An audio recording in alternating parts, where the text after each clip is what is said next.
Assalamualaikum warahmatullahi wabarakatuh. Dengan gue Rian. Kali ini gue mau berbagi tips untuk para desainer pemula lah.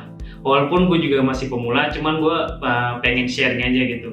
Gue merasakan ketika gue sharing, gue mendapatkan manfaatnya juga. Jadi gue ingat ketika gue ngedesain. Jadi ini sebagai pembelajaran juga kepada diri gue gitu, sebagai pengingat lah gitu. Yang pertama, transform objek dengan peang atau nggak proporsional. Sebenarnya ini udah dialami oleh banyak desainer gitu, termasuk gue juga dulu ketika awal-awal. Jadi bahasa ini juga banyak dialami oleh para desainer pemula gitu. Kenapa peang atau nggak proporsional adalah ketika desainer mengecilkan suatu objek, bisa itu objek, ilustrasi atau teks, ketika ukurannya misalkan 100 kali 100, ketika dikecilkan kan seharusnya proporsional gitu, dan nggak proporsional tuh misalnya bisa jadi 70 kali 40, dan itu nggak proporsional, bisa aja itu menjadi peang gitu.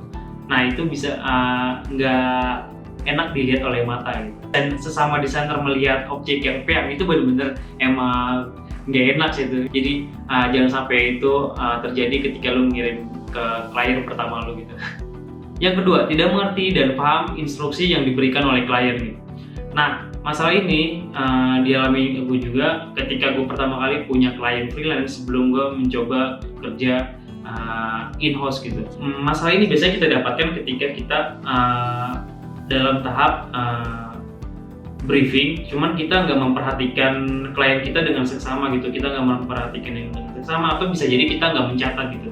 Biasanya itu gue kalau gue punya suatu project yang bisa jadi objeknya itu agak sedikit ribet gitu, misalkan kalau bisa dibilang sedikit ribet itu masalah apa ya, misalkan project branding gitu. Gue pernah memegang project running itu ketika gue I.O. itu banyak banget yang dibutuhin, dari logo acaranya, jaket, t-shirt, banner banyak deh. Itu gue mencatat gitu, jadi gue tahu apa yang klien inginkan gitu. Jadi sebenarnya kalau ini bisa jadi dalam tahap pertama lu harus memperhatikan klien dengan seksama, jadi lu paham apa yang diinginkan oleh klien, entah itu briefnya A, B, C, jadi lu bisa memberikan sesuai dengan brief. Yang ketiga, pemilihan font yang tidak tepat. Bisa jadi itu kombinasi font yang buruk, font yang sulit dibaca, kombinasi font yang terlalu banyak. Ketika kalau lu mencoba untuk membuat objek yang menggambarkan bahwa suatu objek ini adalah cepat, berarti lu membutuhkan font yang bisa dibuat italic, cuman menggambarkan kecepatannya gitu. Ketika lu ingin menggambarkan suatu objek atau pesan visual dengan pesan beauty, berarti lu bisa menggunakan font yang sedikit tipis dan font yang sedikit elegan. Nah, berarti lu nggak membutuhkan font yang extended gitu. Extended itu apa? Font yang lebar gitu, dan itu nggak menggambarkan beauty kan gitu. Ini untuk di font ya. Nah, kombinasi font itu sendiri dalam satu desain menurut gue maksimal itu bisa 2-3.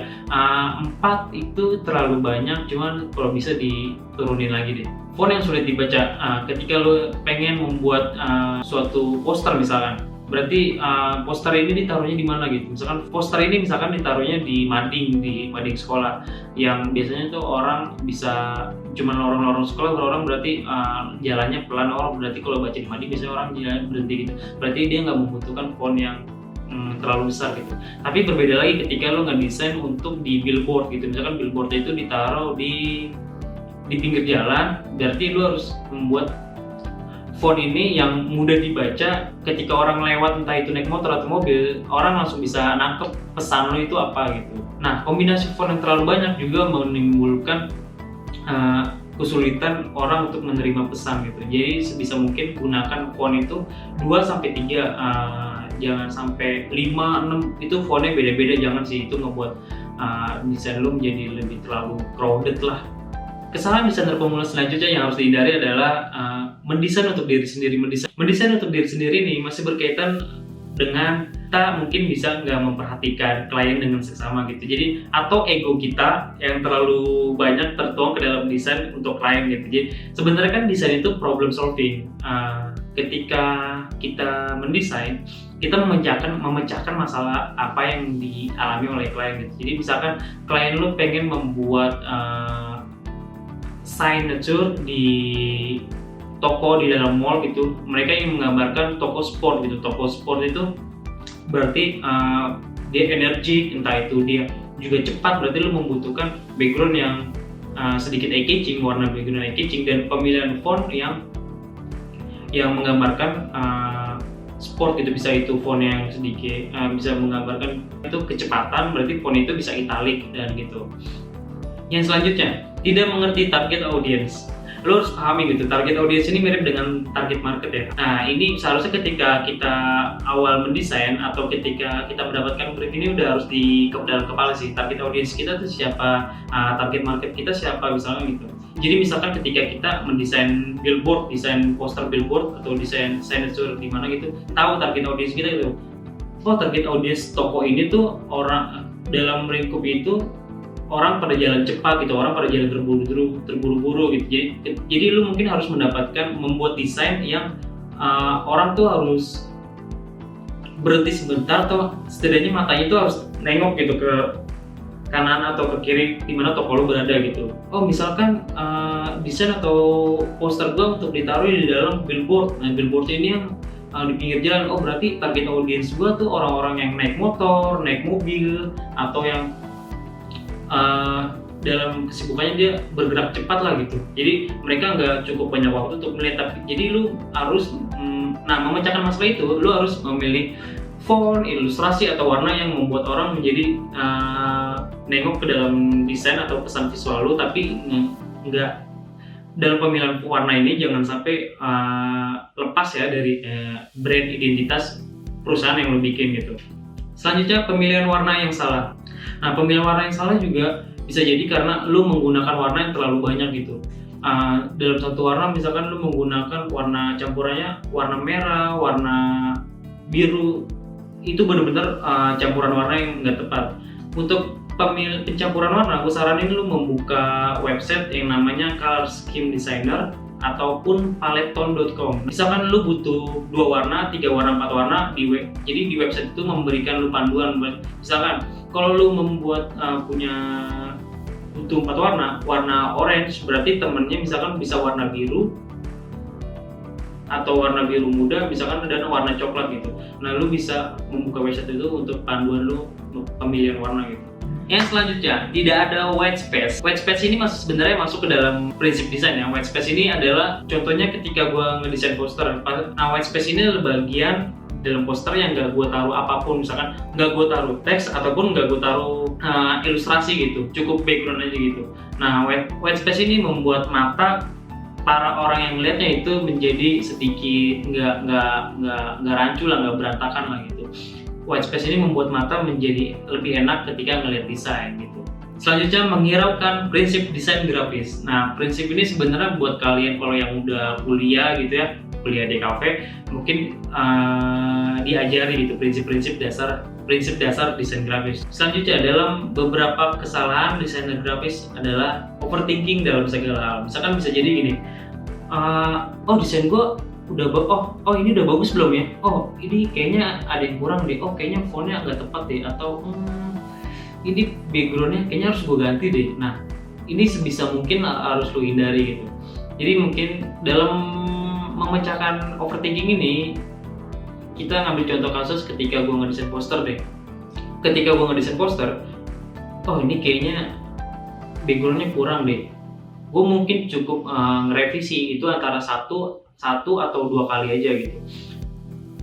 Ketika gue merasakan background gue kurang, berarti gue ngerevisi, gue bikin background 1 kali, oke, masih kurang, oh ya udah, gue bikin 1 lagi. Nah, ketika gue rasa cukup 1 kali aja, 2 kali aja, itu udah gue cukup aja, gue cukupin gitu. Ketika udah bagus, gue cukupin gitu. Lalu gue kirim ke klien gitu. Nah, dari ketika kita udah ngirim ke klien itu kan, biasanya kita dapat feedback. Nah, feedback ini revisi lah. Bisa kita ambil, jadi kita nggak overthinking lah. Jadi bisa proyek kita selesai dengan cepat dan tepat waktu gitu. Yang terakhir, lewat dari deadline yang udah kita janjikan. Nah, sebisa mungkin sebenarnya emang jangan pernah lewat dari deadline sih gitu. Ketika lu udah menjanjikan, kira-kira selesainya tanggal 7 jam 10 pagi gitu, sebisa mungkin ya jangan sampai terlewat dari deadline sih. biasanya kalau permasalahan desainer grafis adalah emang selalu waktu gitu.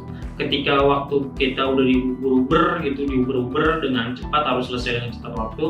Kalau emang waktunya sedikit, mungkin klien memaklumi gitu. Cuman ketika udah dikasih waktu yang panjang, tapi cuman lu masih miss juga untuk deadline, lu masih kelewat juga dari deadline yang udah lu janjikan, ya sebenarnya ini bisa dibilang sangat berbahaya sih untuk karir lu gitu. Selalu lewat dari deadline tuh membuat orang-orang menjadi nggak percaya lagi untuk menggunakan jasa lu sebagai desainer dia. Jadi jangan sampai kelewatan ketika waktunya udah harus ngirim final art gitu, karena bisa jadi ketika dia bilang dia butuh tanggal 7, dia benar-benar butuh tanggal 7 untuk dia naik cetak gitu ya. Bisa ada juga klien yang misalkan dia butuh tanggal 7, sebenarnya dia bisa masih ada tenggat waktu sampai tanggal 10 atau tanggal 11 sih itu untuk dia naik cetak gitu. Nah, tapi kan orang kan beda-beda ketika dia ngasih deadline kan. Jadi balik lagi saran gue, jangan sampai overthinking dan yang masalah apapun menghambat masa lalu untuk mengirim final art itu. Oke, segitu aja dari gue. Semoga berguna bagi kalian yang ingin belajar desain grafis atau baru banget mulai untuk jadi desainer. Terima kasih udah nonton, semoga bermanfaat bagi kalian dan bermanfaat juga untuk gua ketika gua ngedesain sebagai pengingat juga. Dan jangan lupa untuk like dan subscribe. Kalau mau bunyiin klik bunyi loncengnya juga nggak apa-apa. Oke, sampai jumpa di video selanjutnya. Oke dah, assalamualaikum warahmatullahi wabarakatuh.